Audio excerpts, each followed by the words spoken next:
we got three front lines that can just let Zask do the work, and then the Capra. And I'm a bit mind blown because this is not just all about the meta right now. I think they're going back to their comfort picks. We'll have to find out. All troops deployed. Indeed, and now we are on to our first game, and just a quick, recap on the lineups. It's pretty interesting how both of our teams are, picking something different onto the pockets that they have right now. And speaking of, looks like Etomax here, good job in actually pinning down and harassing Escanor. Escanor will be pinned with 3 people on the side of Execration, too early to be picked off, and that's +1 for the side of Execration. Yeah, level one with that FAM's not really that good at dodging without a chasm leap. So I think Escanor might have bitten off a little bit more than he could chew in that exchange. But for the meantime, I feel like Execration, they are just on the right track. Despite everything the panel had to say about ULVL having a great draft, I think Execration they're planning for the mid-game already. This mid-game composition will do great the moment that Hate is great on Hate has a good idea of the items on that lane, and Benny Cutie and E2 Max can join the team fight. So we'll see if that's going to be the case here. Speaking of team fight, he would be ejected to the members of our ULVL peeps onto the grave. He goes for now to Zapna right here, but you know what? They will be colliding onto the bottom side right here. They will be harassing Unseen and Chu right there onto the bottom side. Again, ejected. Etomax right here, cornered by 3 people of ULVL. And again, will be transposed here. Let's see if Hate will be able to get the Hate by getting Deb right there as compensation. But that is 2-1, if I'm not mistaken, in favor of ULVL. And I gotta say, that was pretty messy, and that's exactly what I think ULVL wants. So Execration might be giving exactly what ULVL wants them to do. That's very problematic. But so far, Hate is on a 2-0 on this lane. And I gotta say, despite a little bit of a back-end shuffle there, I think we still have Execration net positive on this lane. So that's what you want. Yes, that judgment by Chapner right here. Deb will be cornered by 3 people. He will be throwing Hate away. Let's see if they would be getting that pick off successfully into the waters. And now going back here, the rotation is efficient for the side of Execration. Just stealing all the resources on ULVL's turf. That's a good discipline for them. And again, shoving minions is your go-to, especially when you transition to one area and another, and of course, resources for the taking. Yep, and looks like taking is going to be what's happening for the life here of Chu. Great timing on the Dark Knight Falls. Zapno on the ground gonna be thrown back up, and let's go for the wild charge into the wall. But not gonna be happening here. Another kill going over the ULVL because of that. But I don't think they're done just yet. They're still pretty much in danger here. E2 Max needs to make a run for it. Seipe open umbrella, goes over the tower, and they will be safe for now. That turtle, though, it's gonna be very, very risky. They might be in trouble if they go for it. Goes for the reset instead. Unseen, does he still have the ultimate? I think he still has the ultimate, plus the man, this skill doesn't get used so often that I forgot the name of it. Anyway, that's gonna be a Chaknu. Great elimination as well. Execration super confident with this lineup so far, Saya.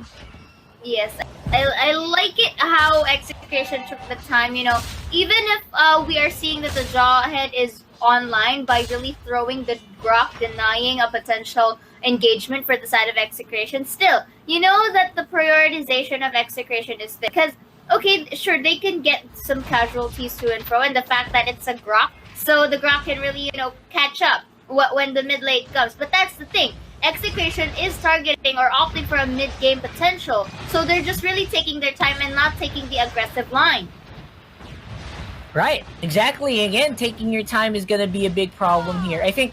Wait, who do you think gets better? On the bottom side, Zapnu's so crazy on this Grok. What's happening? He's taking such unprecedented fights Or I don't know, maybe Yeah. ULVL was just hunting him down because they're mad about something. Maybe Zapno stole a piece of bread somewhere. But on the top side, it's a different story. It's gonna be a take on the Escanor, and that is gonna give ULVL even more gold to catch up. Wait a second. Yeah, Inspires and the skill of Zask. Okay. Oh. I got messed up about that, sorry. That skill only gets used like in lower tier gameplay, Okay. but in the end for Zask it does work, right? Indeed. But going back to the discussion earlier, I think that it's Execration who wants to go for this mid-game potential. And yeah, we did notice that Zapnu is having that unprecedented, being ejected by the Jawhead multiple times right here into our battlefield. But going back, Falling Star will catch no one. Okay, that was a bit of an epic fail. But still, it was in the hands of ULVL though, as they pinned down Zapnu and... Wait, I have to pause myself right there. Wait a second, Rockhard. Going back into the game right here, both sides of the team getting a pick up to and fro, and Teresa will be having a kill. I understand why you laughed back there. That was uncalled for. Sorry. I know, I'm sorry. I can't stop now. Okay, so Turtle is going to be the focus here for Execration. They got a pretty solid advantage because of that. I don't know why, but Zapno just suddenly fell out of the sky there again for some reason, and now in the bottom lane it's going to be unseen on the Zask being hunted down as well. Don't forget, no ultimate means Zask is a little vulnerable here with Tempest of Blaze going to be used here over the Hellcurt. No Dark Knight falls. That's going to be a Hellcurt going down.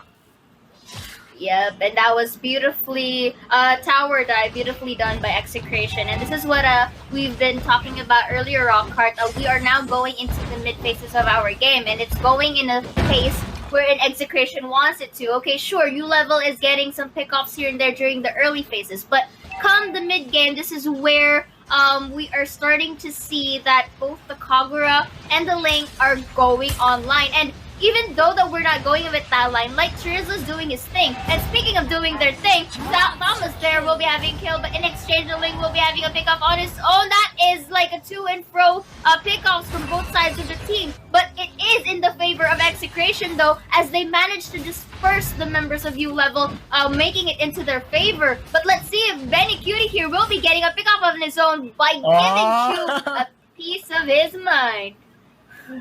Oh, that's just the way that Terizla likes to play. He gets a lot of taunts on your way. He looks like he's about to die, but because of his passive, he's just so tanky. We'll have a look at the replay here around that little area, and this time, that is the way that Falling Star Moon should work. Forces the Ling back, and then gets into the right targets. However, no one does die, and so far, ULVL is being beaten down in terms of gold. Okay, there goes Color Inferno. Escanor, can he survive? Goes out and throws it out. No regeneration gonna be allowed for you by Hate. Well, that's understandable because there are 4-1 pick-off right there. So it's pretty, it's kind of evident that he won't be able to survive that long due to the Ling and company is there. And of course, really abusing your position, just go straight to the turtle for that take. And speaking of take, looks like Ling will be getting another one for the bags, uses his ult. Falling Star Moon's gonna really immobilize Hate right here, but going back will be throwing away. But Ling will be getting that pick off, abusing the low HP. They will be having that knockdown. And look at here, the penalty zone is just used in a timely manner. Unseen is gonna be not seen into our field, but the Toms will be having a shutdown on his own. But there are more members of Execration right here, and Kaja, with the brink of health, still manages to survive that tower dive.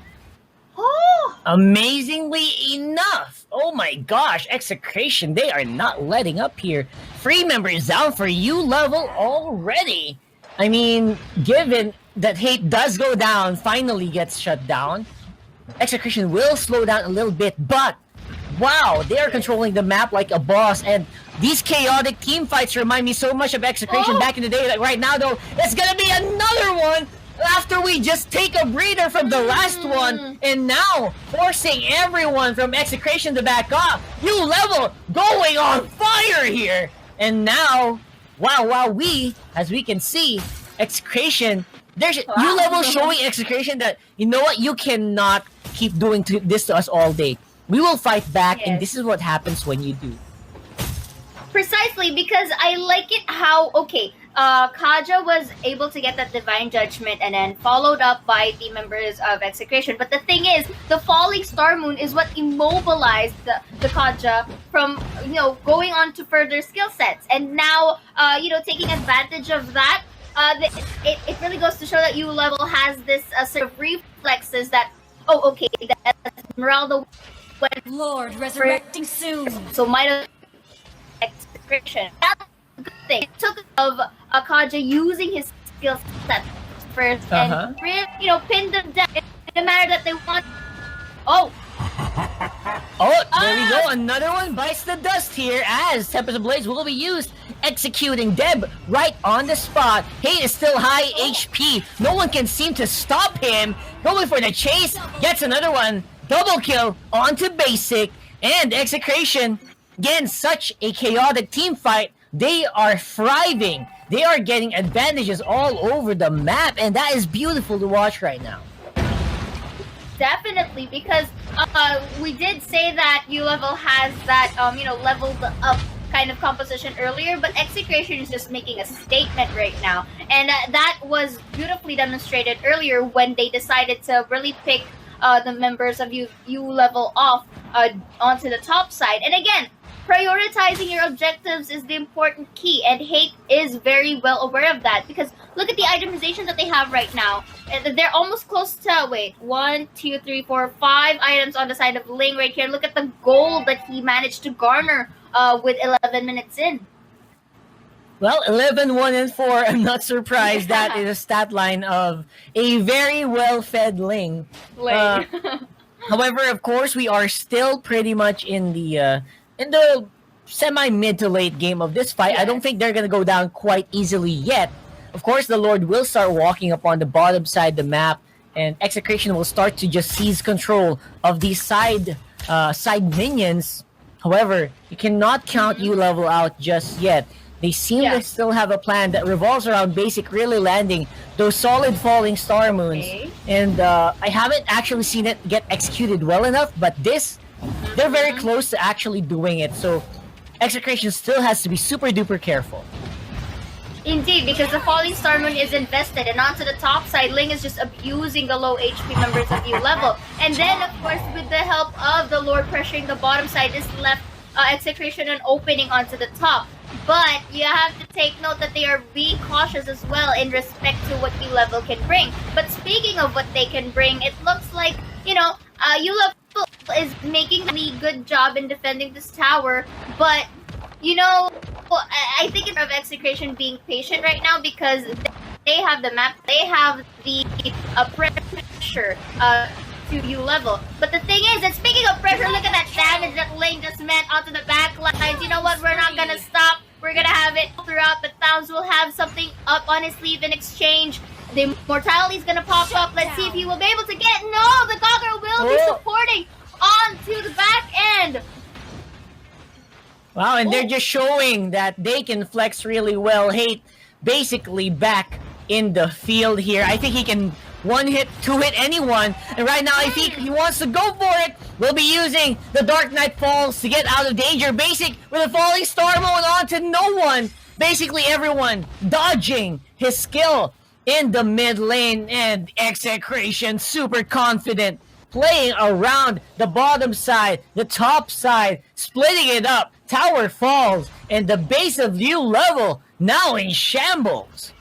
Yes, and this leaves a lot of space for Execration to really all sources there and limit the resources against U-level, because they only have the incoming minions as their gold, their gold right now. And here, it's just a matter of, Execration waiting for that time. I guess they will be waiting for this Lord take, or maybe if they could pin down, let's say, either the Zask or the Helker, then maybe another team fight. But it depends on the scenario.